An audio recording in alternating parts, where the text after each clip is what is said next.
High families, আমি ইন্দ্রিলা। আশা করছি সবার দিন খুব ভালো কাটছে।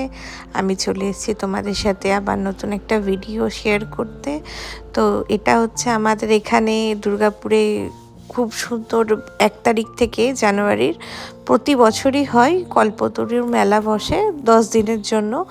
একসাথে কৃষি মেলাও হয়, বই মেলাও হয়, ওই যেদিকে দুর্গাপুর স্টেশন আছে সেখানেই। তো আমরা আজকে গেছিলাম। আজকে হচ্ছে তোমার 7 তারিখ। তো আজকে তোমাদের সাথে এই ভিডিওটা শেয়ার করলাম। ছোট্ট করে যতটুকু পেরেছি ছোট ছোট ক্লিপিংস নিয়েছি। ভীষণ ভিড় ছিল।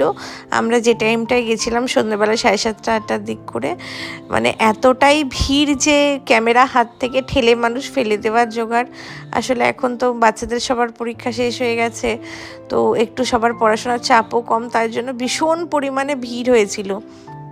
কিন্তু কৃষি মেলাতেই বলো বা বই মেলাতেই বলো, সেখানে কিন্তু এতটা ভিড় ছিল না, কারণ বই মেলার একটা মানে এন্ট্রি ফি ছিল। তো আমরা যতটা দেখছিলাম যে কেউ ওই 20 রুপিস এন্ট্রি ফি দিয়ে কেউ মেলাতে যাচ্ছিল না দেখতে, সবাই এই মেলাতেই দেখতে আসছিল।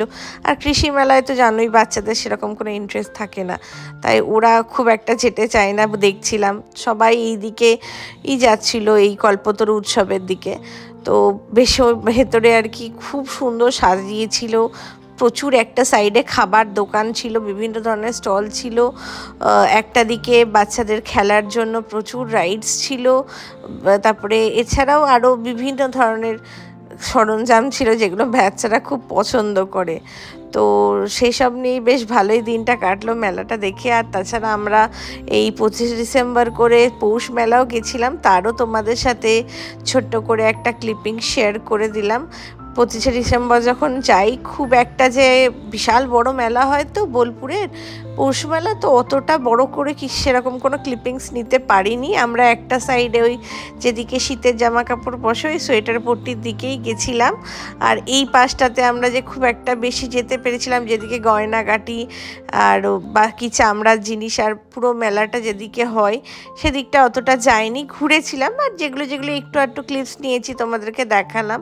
অ্যাকচুয়ালি আমাদের বাড়ি তো রামপুরহাটেই, আমরা প্রত্যেক বছরই ছোটো থেকে আসি। তো সবাই আর কি ওই দিকটাতে চামড়ার দিকটাতে আর বেশি যায় না, কারণ সব জিনিসই আমাদের চেনা পরিচিত কেনা। তো সোয়েটারের দিকটাতে আসি কি টুকটাক সোয়েটার টোয়েটার কেনা হয় মেলা থেকে, বেশ কম দামে পাওয়া যায় বলে। আর ওই দিকটাতে যাই, একটু দেখি কানের দুল টুল কিনি, চলে আসি। যে পুরো মেলাটা আসলে অতটা এখন আর ঘুরি না। ছোটোবেলাতে রূপদস্তার গয়না কিনতাম নাচের জন্য, তখন একটু ঘুরতাম।